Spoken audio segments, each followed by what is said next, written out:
Hello, my name is Josh Atkinson, and you have once again stumbled upon my oil painting YouTube channel. Before I get started, I wanted to ask everybody to hit the like button, the subscribe button, and the notification bell so that this video gets spread around like... Not going to finish that joke, because it's YouTube. Today, we will be going to the great outdoors and meeting my friend, the deer. Elk? I don't know if there's a difference. Buck? I don't know if there's a difference. Anyway, we're going to talk about nature, oil paint, brushstrokes, textures, color choices, and velvet, which is what's on their antlers. I don't know if I'm going to talk about any of that. Let's just watch the time lapse. So here is our source photo, and now the time lapse. So I am doing a wash of whatever colors were left over. Looks like a fair amount of burnt umber, burnt sienna kind of stuff. This is actually the second time I attempted to do a block-in of the deer, but I felt like obligated to make its face the focal point, and I guess you could argue it still is, but basically I made its head too big, and so I had to make its antlers smaller, and that wasn't what I wanted to do. I wanted this to be a big painting. For me, I don't paint bigger than 16 by 20 inches just because storage space is limited. But so yeah, you can see what I'm doing. I scratch out the lighter areas with an old sock, and then I fill in the shadow spots. And now I'm just doing the first sitting of putting in some guesses about color. I really love the way the background ends up looking, like right from this initial block in, and I kind of wish I'd left it alone, but I don't know how people... if you're new to the channel, I always mention that I'm not formally trained, so I don't know how people can really just leave the background the way it was at the first sitting, because that means that they never have to modify the edge of the subject. And that's expertise. That's like rocket science in my book, like never having to fix the edge of any of those antler sections, the ear, I could not do that. So I fight with getting back to an interesting background, but I find it in the end. So this is probably the third sitting because I'm standing.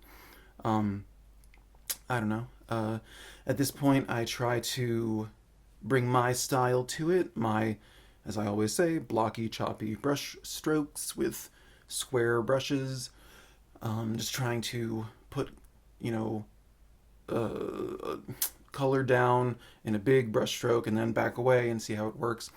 It was a little tricky with this, the face of the deer, the head of the deer, just because it is a pretty small area. This is a 16 by 20 canvas panel.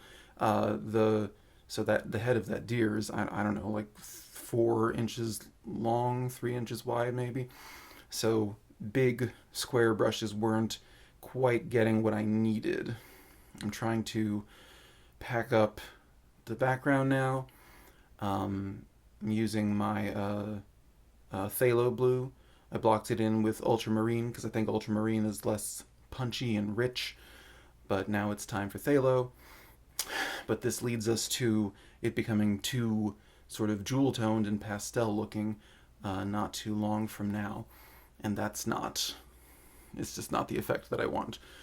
What effect do I want? I don't know. This is a subject that I'm painting really because I was just, I don't know, one day I was just seized by the idea of painting like wild animals, but I live in a part of the country where there's a lot of nature, hunting kind of stuff. I'm not really about shooting things, but anyway, if you're not subscribed to the channel, which I highly recommend, I have been doing a lot of art fairs, and I've only been trying to sell my art for like a year as of... Wait, is today December 1st? I'm recording this on December 1st, I think. Well, that's my 1-year anniversary of trying to sell art. I've sold 4 paintings, so hopefully next year will go better. But anyway, I'm having fun. What was I saying? Oh, just that like I've done previous videos if you're not subscribed and you haven't seen them, where I talk about trying to strike a balance between what sells for the demographic where you live. Um, I'm very interested in portraits and moving toward abstraction of portraits, but I found by going to art fairs around this region of the country that yeah, here you can see all the jewel tones, the purples coming in. It becomes a problem. Becomes a very Lisa Frank looking deer for a moment, which I would be down for, but it just didn't really. They were competing with the tones. This is basically a yellow or orangish animal. So anyway, now what was I saying? Anyway, just that sometimes it can feel stifling at first to branch out. I had to branch out to landscapes and to still lifes to have things that were more saleable for where I live. And at first I resented it, but then I started doing it and I realized that it was awesome. And who wouldn't want to have a wide variety of things to paint? I know somebody commented a few weeks ago that I should do more landscapes, and does this count as a landscape? I did work on one this week. It just kind of crashed and burned because I'm still learning. But that's the sky. You know, this elk, deer, buck animal is it's definitely it's outside.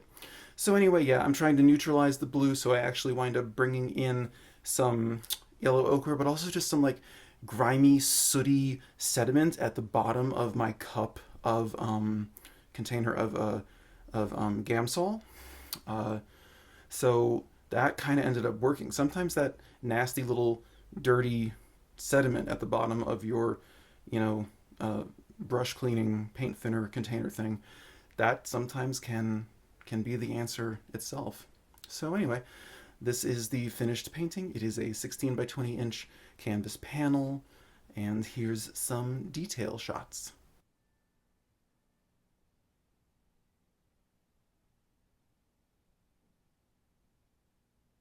So then, yes, that is how I arrived at this portrait of a deer, elk, buck. It's not a moose. Is it a portrait? I think it's a portrait. I don't know. Whatever it is, I'm very pleased with it. I wanted to, you know, make it about antlers, find differences between the antler color and the fur color. I don't know. Altogether, I'm just pleased with the whole thing. But so anyway, I wanted to remind everybody to hit the like button, the subscribe button, and the notification bell, and say thank you to the new subscribers. I got like what, like 15 or 16 new subscribers this week. That's bananas. Thank you so much. Much appreciated. Welcome. And yeah, I'm almost at 300, so that is beautiful. Let's keep the momentum going.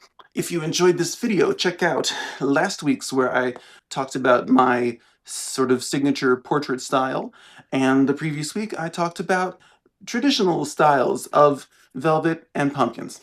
Anyway, okay, so thank you for watching. I will see you in 7 days with something festive and holiday themed, and it's gonna be festive and holiday themed. Okay, see you then. Bye bye.